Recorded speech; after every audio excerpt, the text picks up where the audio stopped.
Hey everybody, let's get right into stamping on photos. So I have my favorite dream team for stamping on photos. The first part of that dream team is my Misty. The second part of that dream team is a photopolymer stamps. The third part of that dream team is printing my photos at home with Canon Pro Platinum Premium photo paper.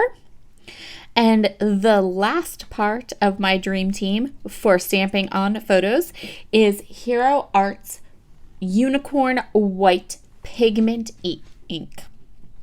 That's it. That is how I get crisp, clear, lovely stamps on my photos. Today's photograph is a black and white photograph. If you're using a color photograph and you want to stamp with black ink, again, if you are using Canon photo paper and printing at home, you can basically ink and stamp with your favorite black ink that you would like. If you are getting your photographs from a service, so if you're ordering them from Persnickety Prints, or if you're ordering them from CVS or Walgreens or anywhere like that, then you need a archival based ink. So Ranger archival ink, or Stays On white ink, or Stays On black ink, because of the printing process at most services. You're not going to be able to use just any ink. You're going to have to be a little bit more careful. But if you're printing at home and you're printing on Canon photo paper, that paper is made to take ink. That's what its use is for. So it will take whatever kind of ink basically that you want to put on it. White ink is super tricky to stamp with. I'm sure if you've ever used white ink, you know that it can be a little bit finicky just to stamp with it, period. My favorite white ink is Hero Arts and white unicorn pigment ink, and I also recommend stamping with a Misty tool because you will need to stamp more than once with a white ink if you want a really crisp, clean, clear image. I am stamping with 49th and Market. This stamp set is one that I received in a cherry box, one of last year's cherry boxes, and I think that 49th and Market has really nice stamp sets. I don't think that they make them anymore. Their current collections don't have stamps, but they have in the past released stamps, and the stamps are really good quality and really, really nice stamps. Today's video is also part of the Stamp It Like It's Hot YouTube hop. So if you want to see lots of inspiration and ideas and other ways that you can stamp onto photos, go ahead down in the description box and hop along. There are lots of fun YouTubers in this hop and a whole playlist of stamping inspiration. Once you've stamped on your photo, be sure to set your photo aside and let it dry thoroughly. Depending on the ink you've used, depending on your photograph, it might take a touch longer than you think to dry. For me, I am a-okay with that because I want to do more stamping on my layout. So for today's products, I will be using my How to Color Kit with Style. This is the mood board inspired kit. I will link the video showing all the products in this kit down in the description box, but I'm going to do a ton of stamping. So I'm going to create all of my own embellishments with this stamp set from 49th and Market. I think I did end up using maybe some stickers in the end, but primarily I'm going to use this stamp set. So this stamp set is not from 49th and Market. It is from Stamp Market. Oh gosh, sorry, it's Stamp Market. I am stamping the leaves and the flowers. For the leaves, I am using Seafoam and Skylight ink from Catherine Pooler. I grabbed some white scrap cardstock from my stash and So you can see these pieces are not any particular size. They're not large pieces. They're literally just scraps. And I'm just going to go ahead and stamp on these scraps of paper. I'm going to do leaves first. Then I'm going to go ahead and stamp some flowers. For the flowers, I am stamping with 2 different colors from Catherine Pooler, Clay Mask and Sparkling Berry.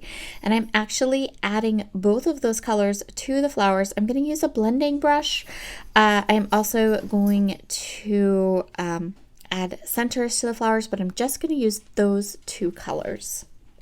I just kept coming in with my 2 colors and my blending brush until I was happy with how the flowers looked and how the colors were blending together. So it might take 2 or 3 times of stamping it and kind of hitting it with the blending brush and stamping it again to get a really nice kind of smooth 2-toned look to the petals. Once I'm happy with the flowers, I'm also going to stamp my title. So the photo I am scrapbooking today is a photo of me and my 2 younger sisters. My sister in the middle of the photo, she just got engaged this past Saturday. And this was the day that she got engaged. And so the title is going to be, "Hooray, you're engaged." This stamp set is a really older one from close to my heart. I don't think that it is available anymore. If I can find it, of course, all of my products, if I can find them in stock, will be linked in the description box below. If there is a link missing, feel free to leave a comment and ask about it. But generally, if you don't see a link to a product I used, it is because it is out of stock and not available anymore.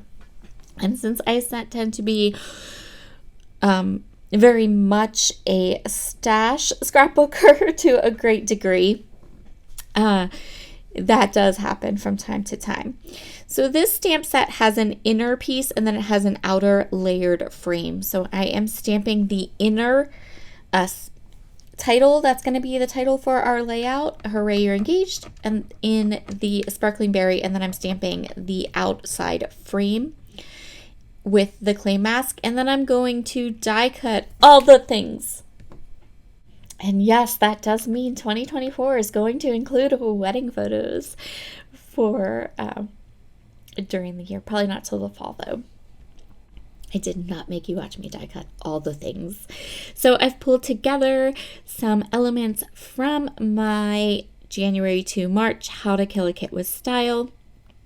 I have glued the little flowers to some stems, and then I also have some that are loose. I've chosen some papers. Some of these I do end up using, some of them I don't end up using, but I like to have options.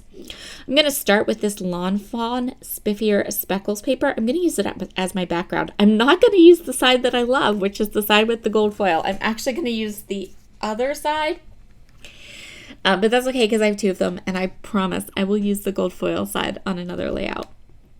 I want to get this vellum onto a scrapbook page. I just have this one little strip of it, and then I have used all of it on layouts. It's gorgeous and beautiful. This is Maggie Holmes printed vellum. I am putting some tear tape from Spiegel Mom Scraps across just the bottom of the vellum. This vellum is actually a little bit crooked. So what I'm going to do, this is going to become the first of a couple layers. So I'm going to start with the vellum. I'm going to line it off with the edge of the paper, and then it can just be crooked at the bottom because I'm going to cover that part up. And then covering up to hide the crookedness will also cover up any kind of place that you can see the tape through. But can I just say something? Tear tape, you can't really see through it with vellum. I didn't know that until I did this, and now I'm a little bit obsessed with trying to put it on more vellum and more specialty paper, because when I did this, you could not see the tape at all. Pretty cool, huh? Now I'm going to cut down the other papers that I've chosen. Now, I end up making a mess of these papers because initially I was going to put my black and white photo on that green paper, but when I cut everything out and started to layer stuff up, I hated the way that green paper looked with my photo. It was just kind of like blah. So I also right here decide I don't want that green paper. I want to pull in this floral paper and add that across the top. And so yeah, I cut up a lot of this paper into tiny little pieces. So when I was finished with my layout, I did go ahead and make a couple cards, and you'll see those cards at the end of the 3 months when I show you all the projects that I created with this kit. So I left this part in to show you how this simple pattern paper behind your photo can totally change the way your photo looks or how it reads on a page. So I'm going to show you here. I just cut that mint green paper, and then I'm going to cut a strip of this dark bright pink paper as an anchor to kind of add some embellishments to as I move through my layout. So I'm kind of thinking that I like this, but then I put the photo down and you see wow, that looks horrible even on camera. Okay, so then we're just going to toss this, and I'm going to cut off the torn edge, start from scratch, and I'm going to flip the page of papers around. So the mint green is going to be the paper for the anchoring piece, and this bright pink paper is going to be the paper that I put my photograph on. And you're going to see in a second how much better this looks. And look at what a difference this makes. So now that I have my pattern papers chosen, my photos ready to go, it's just a matter of embellishing and adding all the fun little details to my layout. I'm going to take this pattern paper from my kit. I'm going to cut it apart and use a couple of the tabs and also some tags. Say that 5 times fast, tabs and tags, from this cut apart piece. I'm going to pop the 2 tags. I'm going to kind of stagger them and place them right here. And then just that little bit of the mint is going to show at the edge there, which is totally fine because, as we've already ascertained, a little bit of mint on this particular layout is a good thing. So I have my fun little title piece right there. And now I'm just going to add lots of stamped flowers. I'm going to tuck them in around the tags. I'm going to tuck them in the upper left-hand corner above my photo. They're so pretty, and a gorgeous peachy pink layout is on its way. I'm going to go ahead and pop this little tab just right there, and that most of this is actually, that tab is actually going to get covered up. I'm just going to use it to stamp my date, and then I'm going to add some phrase stickers and some washi tape around it as well. I'm going to add these cute little acrylic hearts all around my layout to coordinate with the theme of my layout. So there will be another layout that I'm going to do for my sister's engagement. And actually that one's already planned out. Photos are already printed, ready to go. And it's going to be my Creating with Sketches collaboration layout for February 1st. So you have to wait a little bit to see that one, but it is going to coordinate with this one. I'm going to sprinkle, well, I guess sprinkle is the wrong word. I'm going to add some strips of washi tape around the layout in a couple different areas. And then after I turned my camera off, I decided I wanted to pull in a little more gold. So I add some phrase stickers around my date stamp. And there we are, all finished. I hope you've enjoyed this video and all of my little bit of tips and tricks for stamping on photos. Have a wonderful day, everybody. Bye.